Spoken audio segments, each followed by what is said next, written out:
നമസ്കാരം. ചാനൽ 5+ലേക്ക് സ്വാഗതം. ഞാൻ നാസർ ബേപ്പൂർ. ഇത് വൃദ്ധന്മാർക്കുള്ളതല്ല, എങ്കിലും അവരും അറിഞ്ഞിരിക്കേണ്ടതാണ്. യുവാക്കൾക്കും കുട്ടികൾക്കുമുള്ള ഒരു താക്കീതാണ്. അവർ അനിവാര്യമായും അറിഞ്ഞിരിക്കേണ്ട കാര്യം. അപ്പോൾ മുതിർന്നവർ അവരെ അറിയിച്ചിരിക്കേണ്ട കാര്യം. ഇത് തൊഴിലാളികൾക്കുള്ള കാര്യമാണ്. അതേസമയം തൊഴിൽദായകരും പ്രത്യേകം ഓർത്തിരിക്കേണ്ട കാര്യമാണ്. കാരണം ഇപ്പോൾ ജോലി ചെയ്യുന്നവർക്കും ജോലി തേടുന്നവർക്കും ജോലിക്കായി പഠിച്ചുകൊണ്ടിരിക്കുന്നവർക്കുമെല്ലാം നാളെ വളരെയേറെ ഭീഷണിയായേക്കാവുന്ന, നാളെ പൊടുന്നനെ തങ്ങളുടെ ജോലി നഷ്ടപ്പെടാവുന്ന ഒരു സാഹചര്യം വരാനിരിക്കുകയാണ്. അതേക്കുറിച്ചാണ് ഇന്ന് പറയുന്നത്.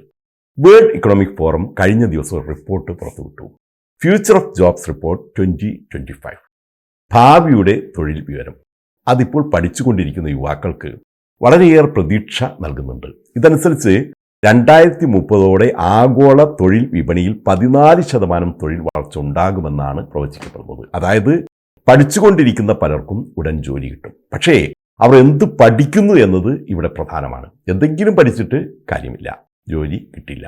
കാരണം ഇനിയാണ് പലർക്കും ഭീഷണിയാകുന്ന പഠന റിപ്പോർട്ടിന്റെ വിവരം പറയുന്നത്. അതായത് 2030 40% തൊഴിലുകളിലും മാറ്റം സംഭവിക്കും. അത്തരം തൊഴിലുകളിലാണ് നിങ്ങൾ ഇപ്പോൾ പഠനം നടത്തിക്കൊണ്ടിരിക്കുന്നതെങ്കിൽ, അതാണ് നിങ്ങൾ ഇപ്പോൾ ചെയ്തുകൊണ്ടിരിക്കുന്നതെങ്കിൽ, നിങ്ങൾ എത്ര വിദഗ്ധനായിട്ടും കാര്യമില്ല, ആർക്കും നിങ്ങളെ ആവശ്യമുണ്ടാകില്ല.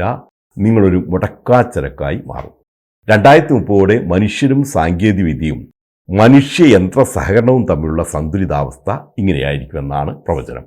മനുഷ്യർ മാത്രം ചെയ്യുന്ന ജോലികൾ 33%, സാങ്കേതികവിദ്യ മാത്രം ചെയ്യുന്ന ജോലികൾ 33%, മനുഷ്യരും സാങ്കേതികവിദ്യയും സഹകരിച്ച് ചെയ്യുന്ന ജോലികൾ 34%. അങ്ങനെ വരുമ്പോൾ മനുഷ്യർക്ക് മാത്രമുള്ള ഇന്നത്തെ 47% ജോലികളും ഇല്ലാതാകും.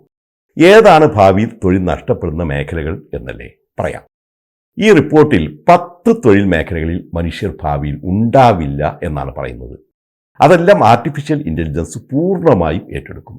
ആ തൊഴിലുകൾ ഇപ്പോൾ ചെയ്യുന്നവർ ഒരു ഹോട്ട് സീറ്റിലാണ് ഇരിക്കുന്നത് എന്ന് ഓർമ്മിക്കുക. ആ തൊഴിലുകൾ ഇതാണ്, ശരിക്കും കേട്ടോളൂ. തപാൽ ക്ലാർക്ക്, ബാങ്ക് ടെല്ലർമാരും ബന്ധപ്പെട്ട ക്ലാർക്കുമാരും, data entry clerk, cashier, ticket clerk, administrative assistant, executive secretary, അച്ചടി അനുബന്ധ വ്യാപാര തൊഴിലാളികൾ, അക്കൗണ്ടിംഗ്, ബുക്ക് കീപ്പിംഗ്, പേറോൾ ക്ലാർക്കുമാർ, മെറ്റീരിയൽ റെക്കോർഡിംഗ്, സ്റ്റോക്ക് കീപ്പിംഗ് ക്ലാർക്കുമാർ, ഗതാഗത പരിചാരകരും കണ്ടക്ടർമാരും, വീട് തോറുമുള്ള കച്ചവട തൊഴിലാളികളും വഴിയോര കച്ചവടക്കാരും. ഇവരൊന്നുമില്ലാത്ത ഒരു കാലമാണ് വരാനിരിക്കുന്നത്. അത് അകലെയൊന്നുമല്ല, വെറും 5 വർഷത്തിനുള്ളിൽ ഈ മേഖലയിലെല്ലാം തൊഴിൽ ചെയ്യുന്നവർക്ക് തൊഴിൽ നഷ്ടമാകുമെന്ന് തന്നെയാണ് വേൾഡ് ഇക്കണോമിക് ഫോറം വ്യക്തമാക്കുന്നത്. അപ്പോൾ ഓർമ്മിക്കുക, ഈ മേഖലയിലാണ് നിങ്ങൾ പഠനം നടത്തുന്നതെങ്കിൽ ഭാവിയിലെ മുടക്കാച്ചരക്കുകളായി നിങ്ങൾ മാറും. തൊഴിൽ മേഖലയിലെ ആർക്കും നിങ്ങളെ ആവശ്യമുണ്ടായിരിക്കുകയില്ല എന്ന് ഓർമ്മിക്കുക. ഭാവി എന്ന് പറയുമ്പോൾ വളരെ അകലെയൊന്നുമല്ല, വെറും 5 വർഷം മാത്രം. 2030 ഈ ജോലികളെല്ലാം ആർട്ടിഫിഷ്യൽ ഇന്റലിജൻസ് ഏറ്റെടുക്കും. ഇവിടെ കഴിയുന്നില്ല.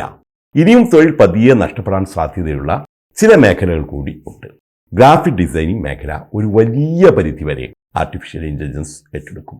പല മാനേജർമാർക്കും സെയിൽസ് രംഗത്തുള്ളവർക്കും തൊഴിൽ നഷ്ടമാകും.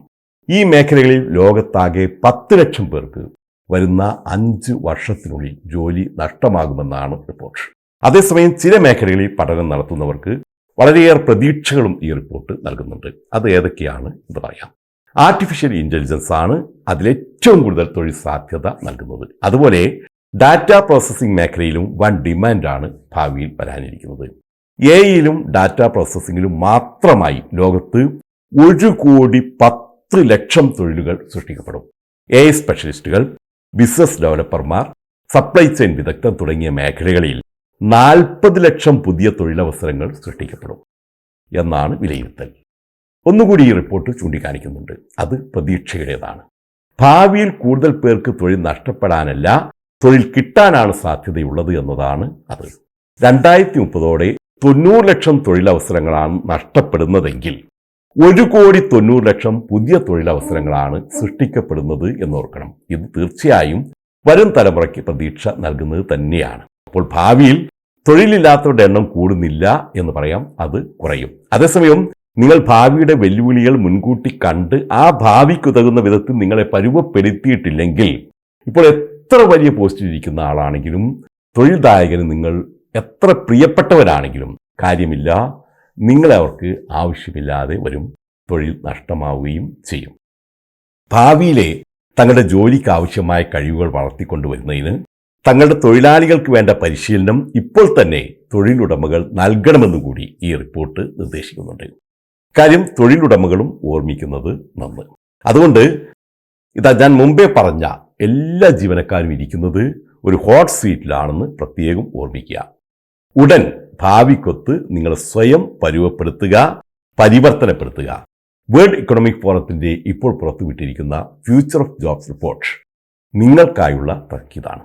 നിങ്ങൾക്ക് മാത്രമല്ല, എനിക്കുമുള്ള ഒരു താക്കീതാണ്. നമുക്കൊരുമിച്ച് അത് ഓർമ്മിക്കാം.